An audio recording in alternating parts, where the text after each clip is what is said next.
Ma mère a qualifié ma carrière de « honte » et m'a hurlé au visage, « Tu as toujours accent aigu un échec ».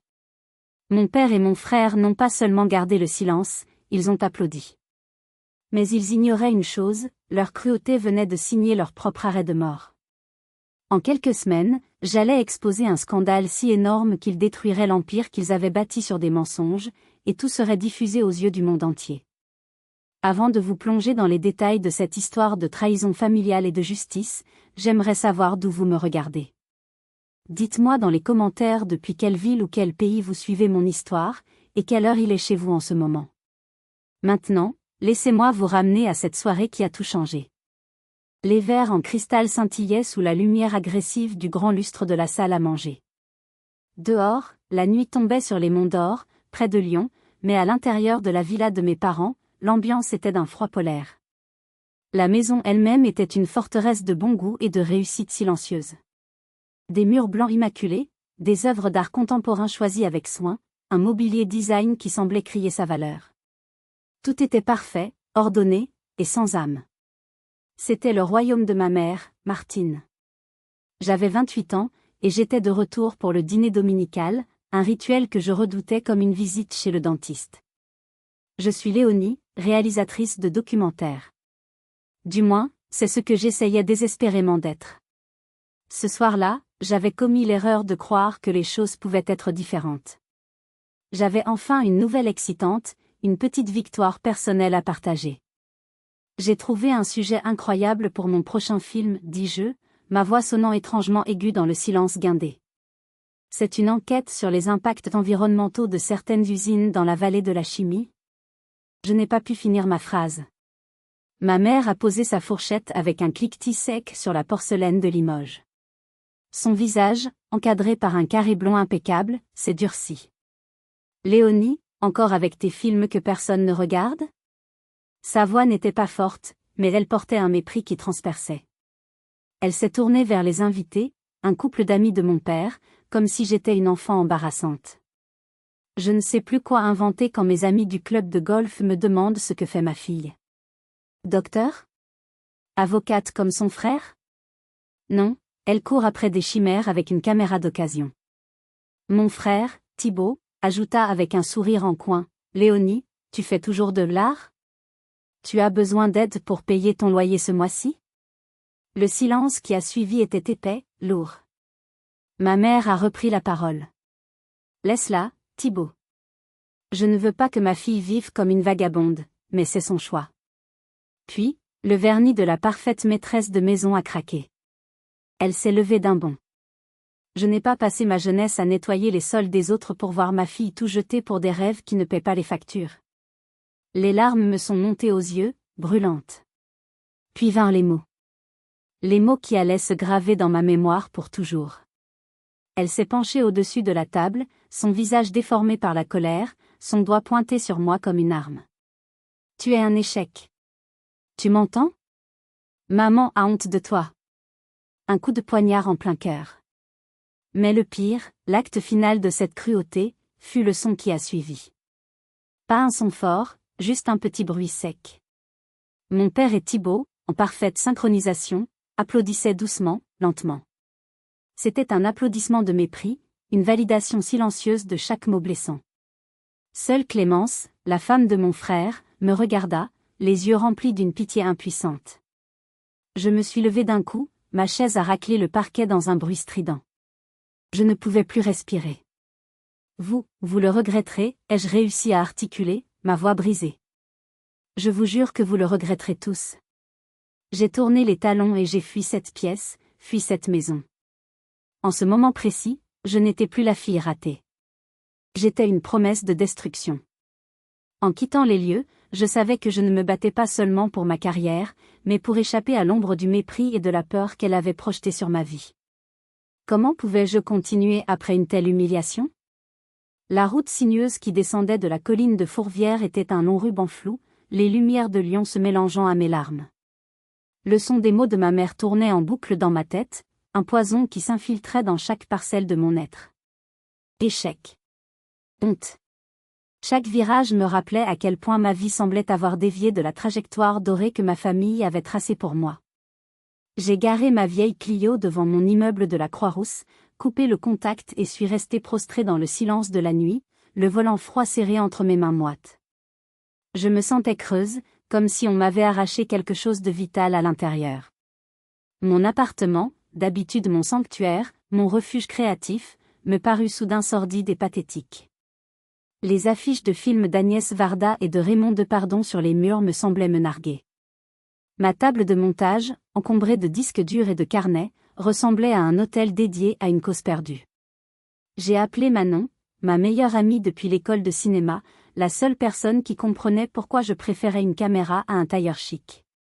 Elle a décroché à la première sonnerie, comme toujours. Je n'ai même pas pu prononcer un mot. Mes sanglots saccadés ont fait tout le travail. Elle a écouté, sans m'interrompre, sans platitude. Elle a juste laissé l'orage passer. Quand j'ai enfin repris mon souffle, elle a dit doucement, « Ils sont aveugles, Léo. Ils ne voient pas la force que tu as. Un jour, ils seront obligés de la voir. » Ces mots étaient un baume, mais la blessure était trop profonde. Le lendemain matin, le coup de grâce est arrivé sous la forme d'un email. C'était l'organisation locale qui m'avait accordé une petite subvention pour démarrer mon projet. Le message était une merveille de langue de bois administrative. Suite à une réorientation de nos priorités stratégiques, nous sommes au regret de vous informer de l'annulation de votre financement. Je n'étais pas dupe. Réorientation stratégique était le nom de code pour un coup de fil de mon père, Hervé Maréchal. C'était sa manière de finir le travail, de m'achever. Non seulement il m'avait brisé émotionnellement, mais il s'attaquait maintenant à mes moyens de subsistance, à mon unique espoir. C'est là que j'ai touché le fond. Je me suis assise par terre, sur le parquet froid, au milieu de mon salon. Pour la première fois de ma vie, le doute n'était plus une petite voix lancinante, c'était un cri assourdissant. Et si ma mère avait raison? Et si je n'étais qu'une imposture, une enfant qui refusait de grandir? Mon regard s'est posé sur ma caméra, posé sur son trépied. Je l'ai regardée avec un sentiment de dégoût. J'ai eu une envie violente de la prendre et de la fracasser contre le mur. J'ai ouvert mon ordinateur, non pas pour travailler, mais pour regarder les offres d'emploi. Assistante de communication, chef de projet junior, des carrières respectables.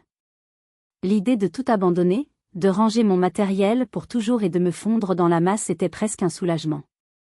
J'étais à un clic de renoncer à tout ce en quoi je croyais. Mais alors que mon doigt hésitait au-dessus de la souris, une image s'est imposée à moi, plus nette et plus puissante que mon propre désespoir. C'était le visage de Madame Perrin, une femme d'une 60aine d'années que j'avais interviewée pour les recherches préliminaires de mon film. Elle vivait dans un petit pavillon à Féizin, avec l'ombre de la raffinerie de l'autre côté de la rue. Je me suis souvenu de ses mains usées par le jardinage, de sa voix douce mais fatiguée me parlant de la toux chronique de son mari, un ancien ouvrier, et des maux de tête de sa petite fille.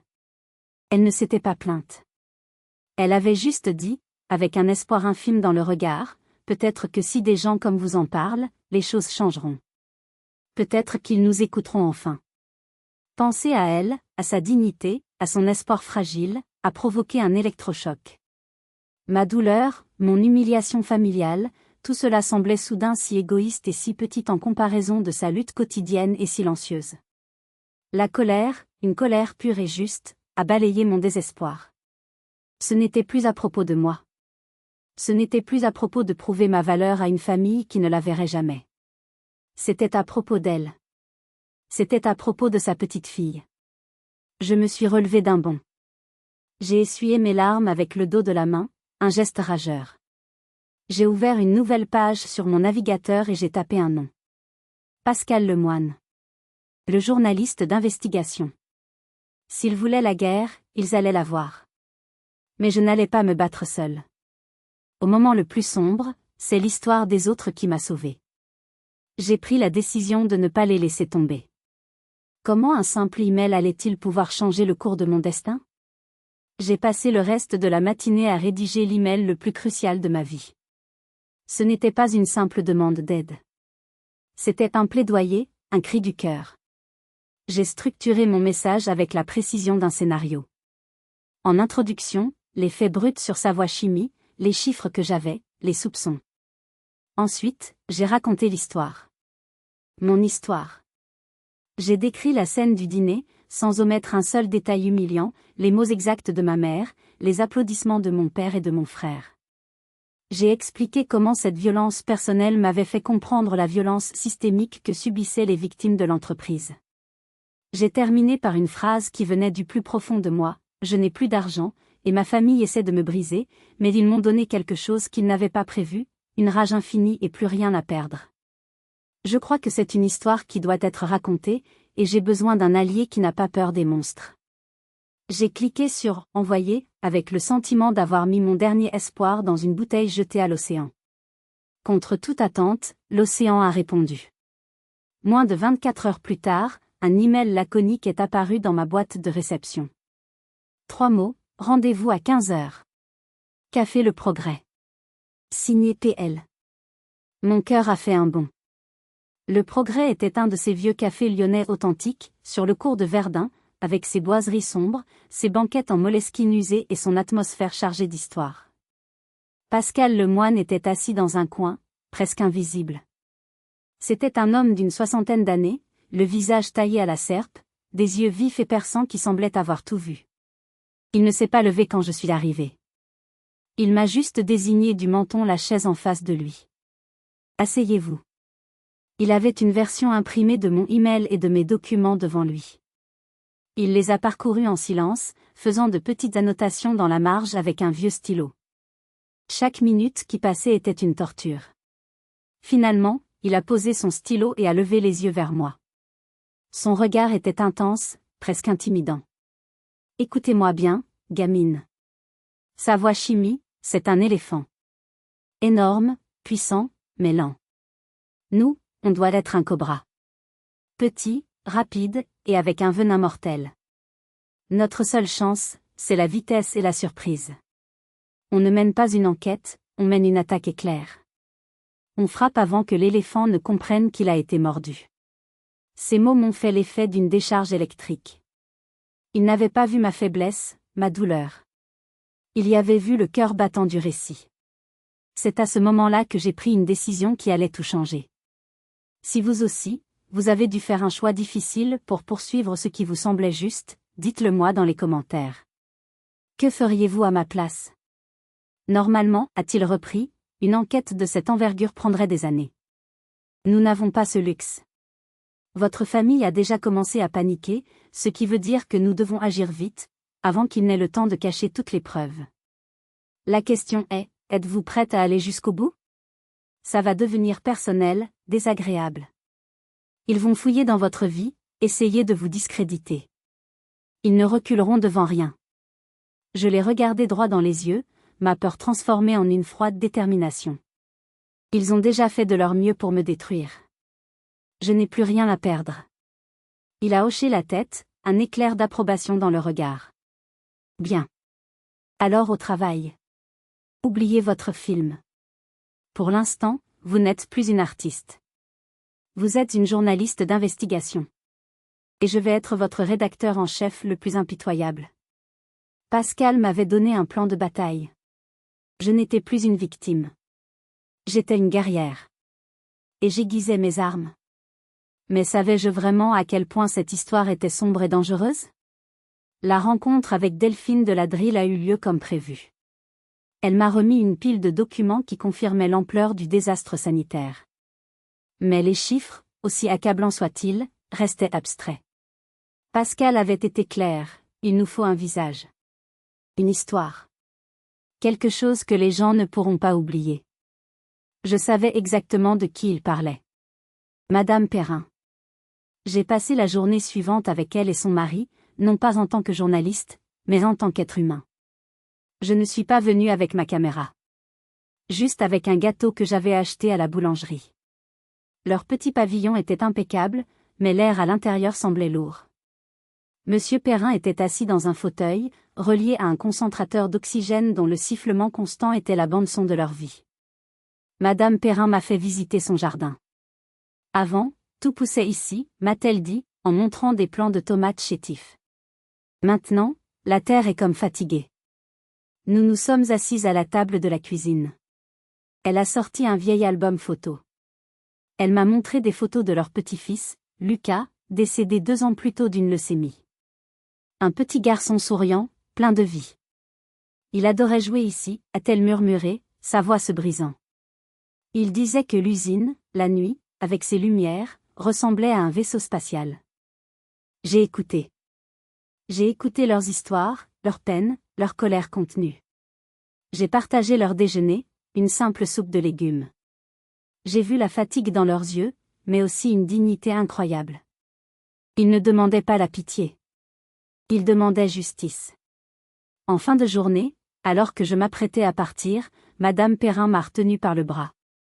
Je sais pourquoi vous êtes là, ma petite. Si vous pensez que notre histoire peut t'aider, alors prenez-la. Mais faites attention. Ces gens-là sont puissants. En quittant la maison des Perrin ce soir-là, la colère contre ma famille s'était estompée, remplacée par une détermination glaciale. Ce n'était plus personnel. C'était une question de justice. Comment pouvais-je encore hésiter après avoir vu une telle souffrance? Le lendemain de ma rencontre avec Delphine, la contre-attaque ne s'est pas fait attendre. Ils ont dû sentir que l'étau se resserrait. Vers midi, on a sonné à la porte de mon petit appartement de la Croix-Rousse. J'ai regardé par le Judas. Un jeune homme en costume sombre, trop cher pour son âge, se tenait sur le palier. Je l'ai reconnu immédiatement. C'était un des « juniors » du cabinet de mon père, un de ces jeunes loups aux dents longues qui admiraient mon frère. Son visage était fermé, sans expression. J'ai ouvert la porte. Il ne m'a pas salué, ne m'a pas regardé dans les yeux. Il m'a tendu une grande enveloppe cartonnée, rigide. De la part de Maître Maréchal, père et fils, a-t-il dit d'un ton mécanique, comme un robot. Puis il a tourné les talons et est reparti sans un mot de plus, ses chaussures italiennes claquant sur le lino usé du couloir. J'ai fermé la porte, le cœur battant la chamade. Mes mains tremblaient légèrement en déchirant l'enveloppe. À l'intérieur, une dizaine de pages, imprimées sur un papier épais et luxueux. Une mise en demeure officielle. C'était un chef-d'œuvre de jargon juridique, une démonstration de force conçue pour terrifier. Des termes comme « diffamation aggravée »,« dénigrement commercial »,« violation du secret des affaires » sautaient aux yeux. Le message, dépouillé de sa rhétorique légale, était d'une clarté brutale: arrête immédiatement tes investigations fallacieuses, détruis toutes les informations que tu possèdes, et publie des excuses publiques. Si je refusais, le cabinet engagerait sans délai toutes les procédures civiles et pénales nécessaires pour protéger les intérêts de leurs clients, Savoie-Chimie. Ils réclameraient des millions d'euros de dommages et intérêts, assez pour me laisser endetter jusqu'à la fin de mes jours. La dernière page était la pire. C'était la signature. Non pas celle de mon père, mais celle de mon frère, Thibaut Maréchal. En sa qualité d'avocat principal du dossier. Mon propre frère, mon sang, signait le document qui menaçait de me détruire légalement et financièrement. J'ai posé la lettre sur ma table basse. J'ai dû m'asseoir, mes jambes ne me portant plus. La peur, une peur froide et rationnelle, a commencé à s'insinuer en moi. Ce n'était plus la peur vague d'un danger inconnu. C'était la peur concrète du système judiciaire, une machine implacable que mon père et mon frère connaissaient et maîtrisaient parfaitement. Cette nuit-là, je n'ai pas dormi. J'ai appelé Manon au milieu de la nuit, ma voix brisée par l'angoisse. J'ai peur, Manon. Ils sont prêts à m'anéantir. Sa voix calme m'a ramené à la raison. Leur agressivité est la preuve que tu es sur la bonne voie. Ils pensaient pouvoir me briser avec la loi. Ils ne savaient pas que j'étais maintenant porté par la force de ceux qui n'avaient plus rien à perdre. Leur menace allait-elle me faire reculer, ou au contraire, renforcer ma détermination? 2 jours se sont écoulés dans une tension insoutenable. Je passais mes journées à éplucher les documents de Delphine, cherchant une faille, un fil à tirer. Le soir, je sursautais au moindre bruit. La mise en demeure était comme une épée de Damoclès au-dessus de ma tête. Et puis, un soir, alors que je m'apprêtais à abandonner pour la journée, mon téléphone a vibré. Numéro masqué. J'ai hésité, puis j'ai décroché. Allô? Léonie? La voix à l'autre bout du fil était un murmure paniqué. C'était Clémence, ma belle-sœur. Je suis désolée de t'appeler. Il faut que tu saches, je suis enceinte. La nouvelle m'a laissé sans voix. Oh, Clémence, c'est merveilleux. Non, ce n'est pas merveilleux, a-t-elle coupé. J'ai peur pour mon bébé. Sa terreur était palpable. Thibaut sait des choses, a-t-elle continué. L'autre soir, il parlait dans son sommeil. Il n'arrêtait pas de répéter un nom. Projet Estia, point. Projet Estia, j'ai répété, mon pouce accélérant. Oui. Et il a dit que ta mère était la gardienne du temple, point. Mon esprit s'est mis à tourner à plein régime. Clémence, est-ce que tu sais s'il y a un mot de passe, quelque chose? Je ne sais pas. Mais, pour leur anniversaire de mariage, j'ai entendu ton père dire à ta mère, à mes 30 ans de mariage avec la seule femme qui connaît le véritable secret de ma réussite, point. 30 ans. Leur anniversaire de mariage. C'était une piste. Hier soir, continua Clémence, je n'arrivais pas à dormir. Je suis descendue boire un verre d'eau et je l'ai vu. Thibaut. Il était dans le salon, dans le noir, en train de regarder de vieilles photos de vous deux quand vous étiez enfants. Il avait l'air si triste, Léonie. Mais ce matin, il était redevenu froid comme la pierre. Merci, Clémence. Tu as été incroyablement courageuse. Nous avons raccroché. Clémence m'avait donné une clé. Mais elle m'avait aussi donné un aperçu du cœur brisé de mon frère. Ma victoire, si elle arrivait, serait amère. Cette information allait-elle être suffisante pour faire tomber leur empire? Armée des indices de Clémence, je me sentais comme une détective avec les pièces d'un puzzle impossible. Projet Estia. La gardienne du temple. La date de leur 30e anniversaire de mariage. C'était peu, mais c'était tout ce que j'avais. Il me fallait un expert pour assembler ces pièces. J'ai immédiatement appelé Jean-Luc, mon ami de l'école de cinéma. Il avait abandonné ses rêves de réalisation pour devenir un white hat, un hacker éthique, l'un des meilleurs de sa génération. Quand je lui ai exposé la situation au téléphone, il y a eu un long silence. Un silence si long que j'ai cru qu'il avait raccroché. Léo, a-t-il finalement dit, sa voix inhabituellement grave. Tu te rends compte de ce que tu me demandes de faire? C'est 5 ans de prison et 300 000 € d'amende. Je sais, Jean-Luc. Mais des gens meurent. Nouveau silence. Envoie-moi tout ce que tu as, a-t-il soupiré. Et ne m'appelle plus sur ce numéro. Je te contacterai. Cette nuit-là, mon petit appartement s'est transformé en une cellule de cyberguerre. Vers 23 heures, j'ai reçu un message crypté de Jean-Luc avec un lien vers un logiciel de communication sécurisé.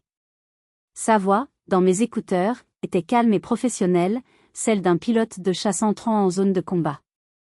Ok, Léo. On y va. Fais exactement ce que je te dis. Pas d'improvisation. Pendant des heures, je suis devenu ses mains. Il m'a guidé à travers des lignes de code complexes, des techniques pour masquer mon adresse IP, pour rebondir sur des serveurs à l'autre bout du monde.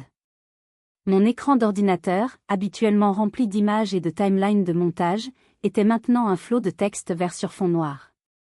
C'était un autre monde, un monde invisible et dangereux. Ça y est, a-t-il annoncé après presque 2 heures d'effort. On est à l'intérieur de leur réseau. Maintenant, il faut trouver la bonne porte sans déclencher l'alarme. Finalement, après une recherche arborescente interminable, nous l'avons trouvé. Un seul dossier, isolé, portant le nom Estia. Il était protégé par un cryptage de niveau militaire. Une seule fenêtre s'est affichée, mot de passe requis. C'est le moment de vérité, a murmuré Jean-Luc. Donne-moi la date d'anniversaire. Je lui ai dicté les chiffres. Accès refusé. Il a essayé un autre format. Accès refusé. Attends, a dit Jean-Luc. Estia, la gardienne du temple. Ta mère? Quelle est la date exacte? Et les initiales de tes parents? H&M. Il a tapé une nouvelle séquence, la date, suivie des initiales.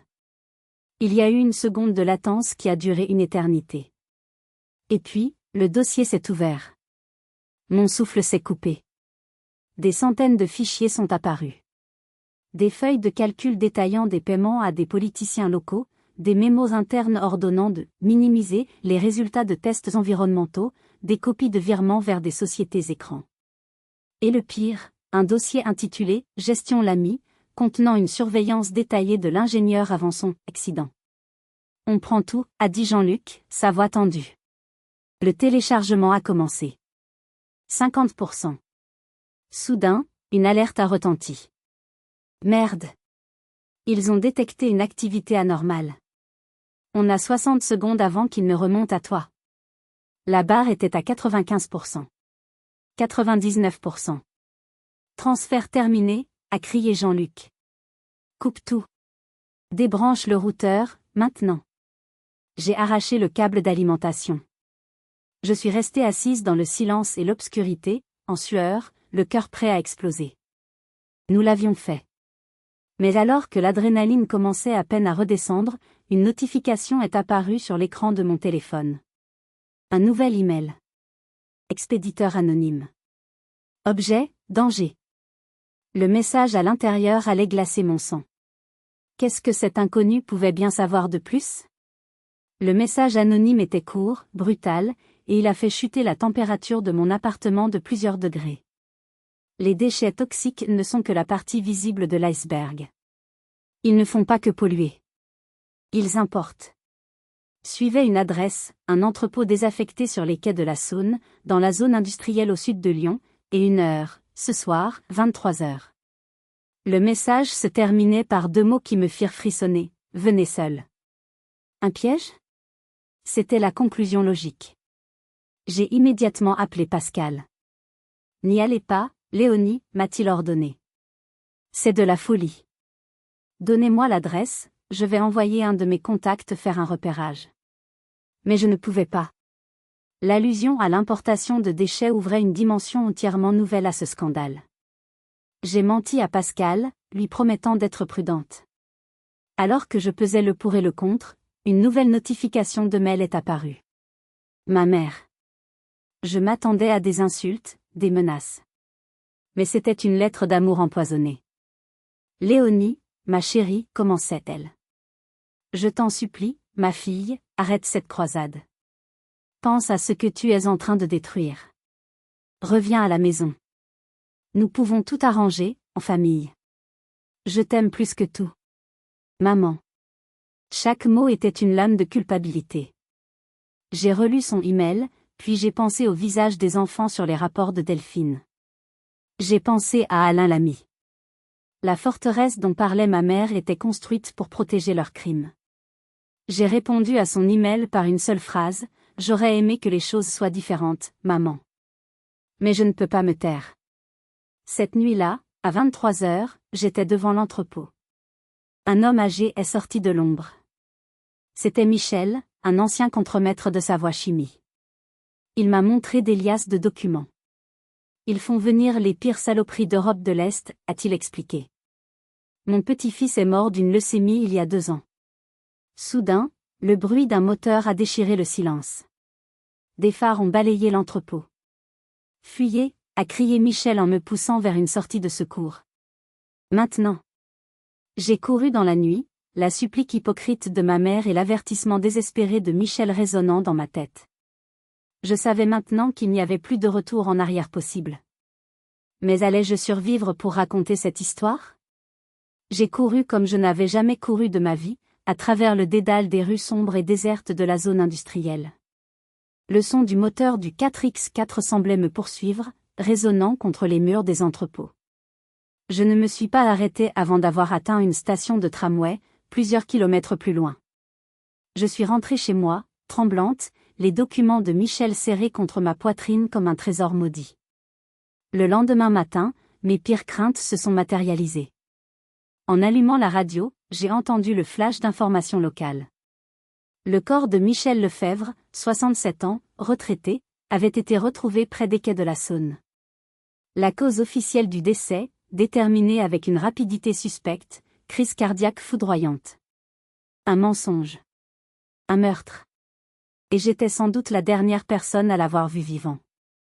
Une vague de culpabilité et de terreur m'a submergée. Étais-je tombé dans un piège? M'avait-il utilisé pour le localiser? Mon téléphone a sonné, me faisant sursauter. C'était Thibaut. Fini le ton narquois, sa voix était devenue celle d'un serpent, froide et dénuée de toute inflexion. J'espère que tu as bien dormi, petite sœur. C'est tragique, ce qui est arrivé à ce pauvre monsieur Lefebvre. Le cœur lâche, parfois. Tu vois ce qui arrive quand de vieilles personnes se mêlent d'affaires qui les dépassent? Le message était clair. C'était un avertissement. C'est ton dernier, Léonie, a-t-il continué. Tu as 24 heures. Pas une de plus. Demain à midi, tu m'apportes tout ce que tu as. Les fichiers que tu as volés, les enregistrements, les documents de ton ami le retraité. Tout. En échange, on oublie tout. Tu reprends ta petite vie insignifiante et on n'en parle plus. Si tu refuses, je ne pourrai plus te protéger. Me protéger? Ou te protéger, toi, ai-je craché, ma voix tremblant de rage. Il y eut un petit rire sec à l'autre bout du fil. C'est la même chose. La famille, c'est ça, non? Se protéger les uns les autres. Tic, tac, petite sœur. Et il a raccroché. J'étais anéanti. Ils avaient tué un homme et me menaçaient ouvertement, avec l'assurance de ceux qui se savent intouchables. La peur m'a paralysé. Je me suis senti complètement seule, une fourmi sur le point de se faire écraser. J'ai regardé les piles de preuves sur ma table. Tout ce travail, tous ces risques, pour rien. Ils allaient gagner. J'ai posé ma tête entre mes mains, les larmes de frustration et d'impuissance coulant sur mes joues. J'étais prête à tout abandonner. C'est alors que mon autre téléphone, le vieux portable prépayé que j'utilisais pour les contacts sensibles, a vibré sur la table. Un numéro que je ne connaissais pas. J'ai décroché, la gorge sèche, m'attendant à une autre menace. Allô? Est-ce que je parle bien à mademoiselle Léonie Maréchal? La voix était celle d'une femme âgée, douce mais empreinte d'une autorité naturelle. Oui, c'est moi. Qui êtes-vous? Vous ne vous souvenez probablement pas de moi, ma petite. Je m'appelle Simone Dubois. J'ai été la secrétaire personnelle de votre père pendant plus de 20 ans. Madame Dubois. L'image de cette femme discrète, efficace et toujours bienveillante m'est revenue en mémoire. Mon père l'avait licenciée brutalement quelques années auparavant, juste avant sa retraite, pour raisons économiques, un prétexte pour la remplacer par une jeune femme plus décorative. J'ai vu les nouvelles ce matin, pour ce pauvre monsieur Lefebvre, a-t-elle continué, sa voix se chargeant d'une colère contenue. Je sais que c'est l'œuvre d'Hervé. J'ai gardé le silence pendant trop d'années, par loyauté mal placée, par peur de perdre mon travail. Mais ça suffit. Voir ce qu'ils vous font, à vous? Sa voix s'est étranglée d'émotion.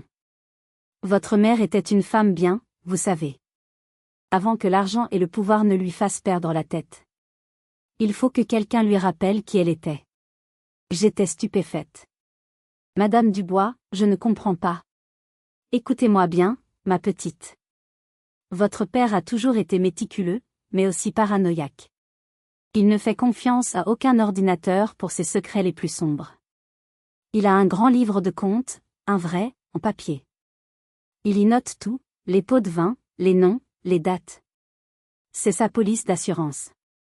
Où est-il, ai-je demandé, mon cœur recommençant à battre. Il le garde dans son bureau, à la maison. Dans le tiroir du haut de son bureau, celui de droite. Il dit toujours que c'est l'endroit le plus sûr, car c'est là qu'il cache sa bouteille d'Armagnac de son 30e anniversaire de mariage. Personne n'ose jamais y toucher. L'information était une bombe. La preuve ultime, physique, irréfutable. Pourquoi m'aidez-vous? Parce que la justice n'arrive parfois pas des héros, ma petite, a-t-elle dit doucement. Elle vient des gens ordinaires qui sont restés silencieux trop longtemps et qui décident, un jour, que c'en est assez. L'aide n'était pas venue de là où je l'attendais, mais d'une mémoire oubliée. Un allié que ma famille avait elle-même créé par sa propre injustice. Avait-il une idée de l'ennemi qu'il venait de réveiller? Si vous êtes arrivé jusqu'ici, laissez un commentaire pour nous dire ce que vous auriez fait à la place d'OP. Vous pouvez aussi écrire simplement le chiffre 1 pour montrer que vous suivez encore. Et dites-nous, vous regardez cette histoire depuis quelle région ou quel pays? Le coup de fil de Madame Dubois a agi comme un défibrillateur sur mon âme engourdie. La peur ne s'était pas renvolée, mais elle était maintenant supplantée par une clarté nouvelle, une détermination froide et affûtée. L'ultimatum de 24 heures de Thibaut n'était plus une menace, c'était une opportunité.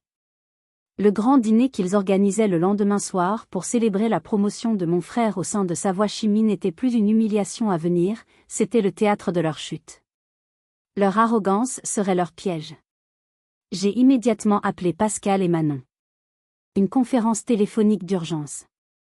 Je leur ai tout raconté, Michel, l'ultimatum, et surtout, le livre de comptes. Le plan final s'est dessiné avec une évidence limpide. Manon, ma fidèle alliée, serait en charge de l'offensive médiatique. Elle a passé l'après-midi à finaliser un montage brut mais dévastateur de mon documentaire, intégrant les documents de Michel. Elle a préparé des packages sécurisés pour 3 grandes chaînes d'information, 2 journaux nationaux et une agence de presse internationale. Tout était programmé pour être envoyé simultanément à une heure précise, 20h30 le lendemain soir. L'heure où, traditionnellement, le plat principal serait servi lors des dîners de mes parents. Pascal, de son côté, a fait jouer son carnet d'adresses, le plus redoutable de Paris. Il a passé des appels cryptés à des contacts clés au parquet national financier et au pôle de santé publique. Il ne leur a pas donné de détails, juste assez pour piquer leur curiosité et s'assurer qu'une équipe serait prête à intervenir au moment opportun. Quand la bombe médiatique explosera, il faut que la déflagration judiciaire soit immédiate, m'a-t-il expliqué. On ne doit leur laisser aucune chance de s'organiser. Ma mission était la plus simple et la plus périlleuse. Je devais assister à ce dîner. Je devais jouer la comédie, endosser le rôle de la fille prodigue, vaincue et repentante. Et pendant que toute l'attention serait sur moi, je devais trouver un moyen de m'éclipser dans le bureau de mon père et de récupérer ce fameux livre de comptes. C'était la preuve physique qu'il irait tout le reste. Cette nuit-là, la veille de l'assaut final, je n'ai pas travaillé. Mon esprit était saturé d'informations, mon corps tendu par l'adrénaline. J'avais besoin de silence. J'ai enfilé un manteau et j'ai marché sans but dans les rues de Lyon. Je suis descendu jusqu'au quai de la Saône, non loin de l'endroit où Michel avait été tué. J'ai regardé les lumières de la basilique de Fourvière se refléter sur l'eau sombre. J'ai pensé à mon enfance. Je me suis souvenu de mon père m'emmenant voir des matchs de l'Olympique lyonnais, de sa fierté quand je ramenais de bonnes notes. Je me suis souvenu de ma mère me confectionnant des déguisements pour le carnaval, de la douceur de sa main sur mon front quand j'étais malade. Où étaient passés ces gens? Quand l'ambition était-elle devenue de la cupidité? Quand la prudence était-elle devenue de la cruauté? Je me suis assise sur un banc, face à la colline illuminée. Et j'ai pleuré. Pas des larmes de peur ou de rage, mais des larmes de deuil. Je pleurais la famille que j'avais perdue, ou peut-être celle que je n'avais jamais vraiment eue.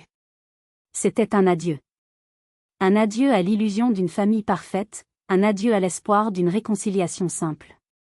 Pour renaître, il fallait d'abord accepter de mourir un peu. Je suis rentrée chez moi, épuisée mais sereine. Ma colère s'était décantée, laissant place à une résolution calme. Je n'agissais plus par vengeance. J'agissais par nécessité. Parce que c'était la seule chose juste à faire. Demain, j'allais détruire le monde qu'ils avaient construit. Mais ce soir, je m'autorisais à pleurer le monde que j'avais perdu. Mon prochain geste allait-il me libérer, ou me détruire avec eux? Quand je suis arrivée à la villa le lendemain soir, l'air était saturé d'une arrogance triomphante. J'avais choisi ma tenue avec le soin d'un soldat choisissant son armure, une robe noire, simple, élégante. J'avais mis un masque de neutralité sur mon visage, un calme qui semblait les déconcerter plus que des larmes n'auraient pu le faire. Ma mère m'a accueilli à l'entrée, un sourire satisfait aux lèvres. Ah, te voilà enfin. La raison finit toujours par l'emporter, a-t-elle murmuré en me serrant dans une étreinte glaciale. Thibaut m'a dit que tu avais accepté de coopérer. C'est bien, ma chérie. Tout va rentrer dans l'ordre. La salle à manger était un tableau vivant de la puissance et de l'impunité. Les hauts dirigeants de Savoie Chimie étaient là, ainsi que les principaux associés de mon père.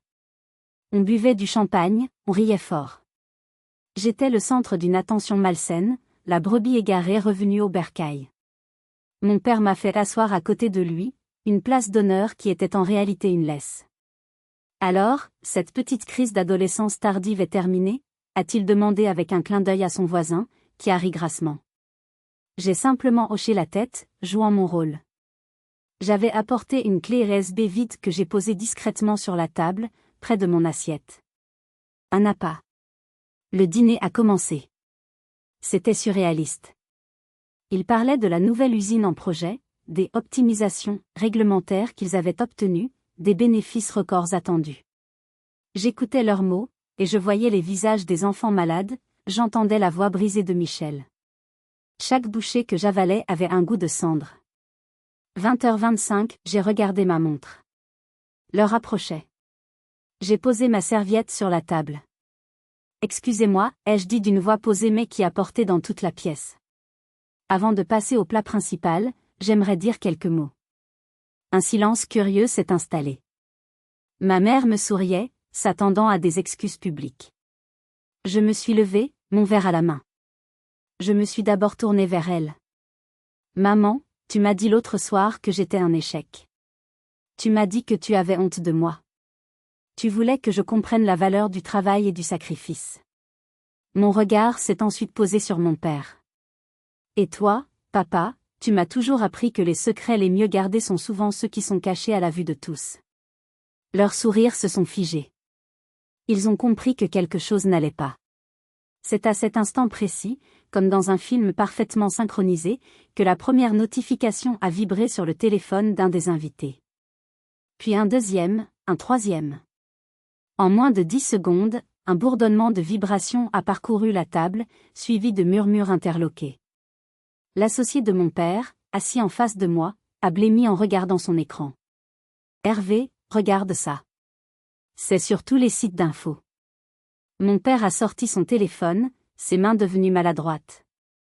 Sur l'écran, le bandeau rouge d'une grande chaîne d'information, Alerte Info, le géant de la chimie Savoie Chimie au cœur d'un scandale sanitaire et de corruption de grande ampleur. Des preuves accablantes révélées par une enquête exclusive.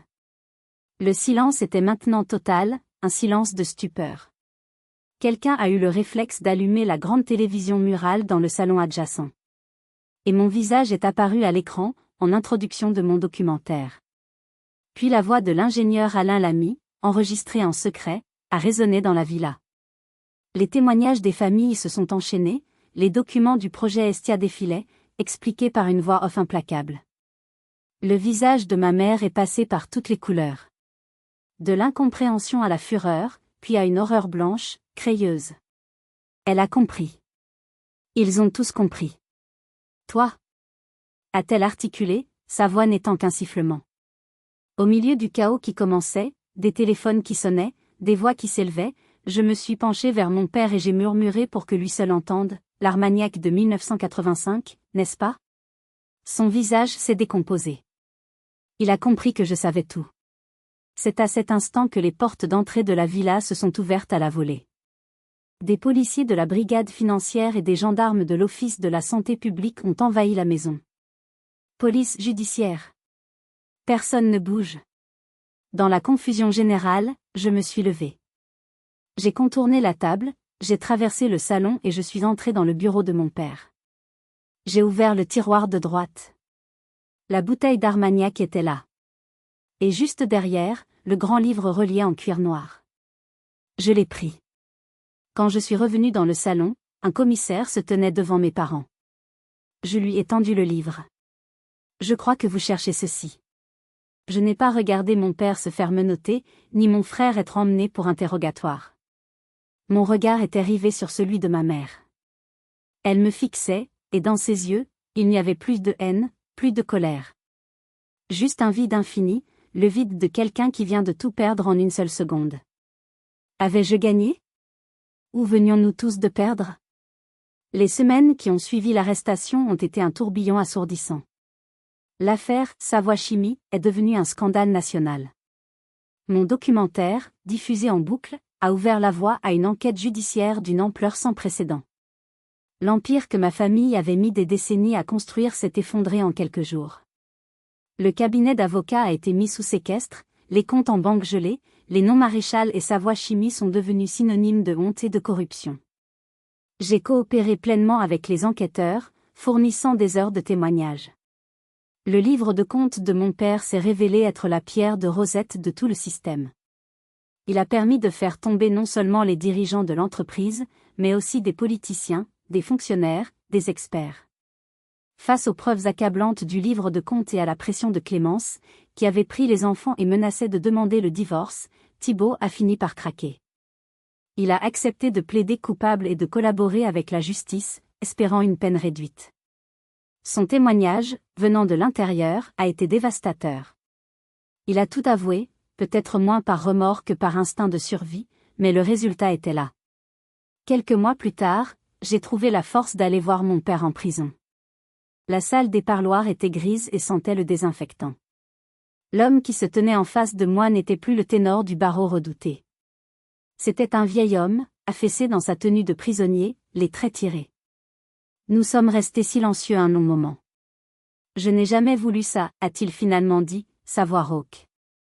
Je voulais juste vous mettre à l'abri. Il a levé les yeux vers moi. Ta mère, elle a toujours eu une peur panique de manquer, de redevenir la petite fille pauvre qu'elle était.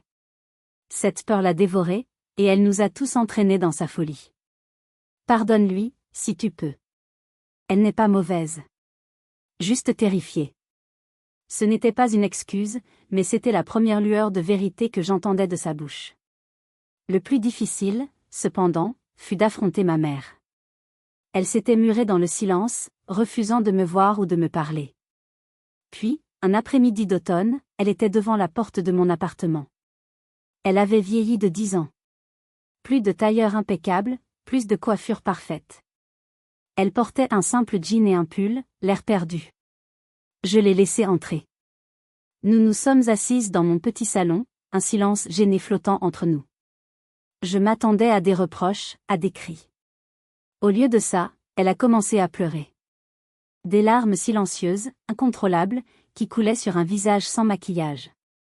Pour la première fois, je ne voyais pas la grande bourgeoise Martine Maréchal. Je voyais une femme brisée. Elle a parlé pendant près d'1 heure.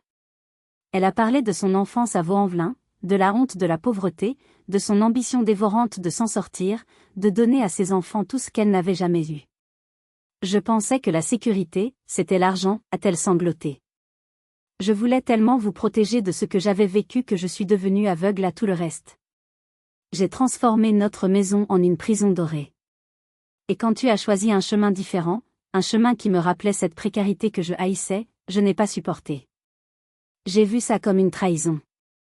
Elle a levé les yeux vers moi, son regard embué de larmes. J'ai eu tellement tort, Léonie. Ma peur a fait de moi un monstre. Et elle t'a blessée, toi, ma propre fille. Comment pourras-tu jamais me pardonner?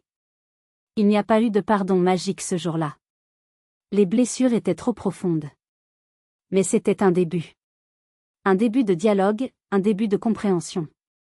L'histoire se termine, non pas par une réconciliation de contes de fées, mais par une scène, quelques années plus tard. Je suis devenue une réalisatrice de documentaires reconnue, spécialisée dans les enquêtes sur la corruption des entreprises. Mon travail a contribué à faire changer la loi sur les crimes environnementaux. Thibault, après avoir purgé sa peine, consacre sa vie à une ONG d'aide aux victimes de pollution industrielle. Clémence est restée à ses côtés, et ils ont 2 magnifiques jumeaux. Je suis chez eux, pour l'anniversaire des enfants. Ma mère est là. Elle est plus calme, plus discrète. Elle joue avec ses petits-enfants avec une tendresse et une patience que je ne lui avais jamais connues. Nous nous parlons, poliment, parfois même avec une lueur de complicité. La cicatrice est toujours là, mais elle ne fait plus mal. C'est juste un rappel de ce que nous avons traversé. Parfois, pour reconstruire, il faut accepter que tout soit détruit. Ma famille a été brisée, mais les fragments que nous avons recollés sont plus honnêtes, plus vrais. La famille est l'endroit le plus complexe qui soit. Elle peut être notre plus grande force, ou la source de nos plus profondes blessures. Si vous avez déjà vécu une trahison qui vous a forcé à choisir entre votre conscience et vos liens du sang, partagez votre histoire dans les commentaires. Nous ne sommes pas seuls. Merci de m'avoir écouté jusqu'au bout. N'oubliez pas de liker et de vous abonner si mon histoire a résonné en vous. Votre soutien est ma plus grande récompense.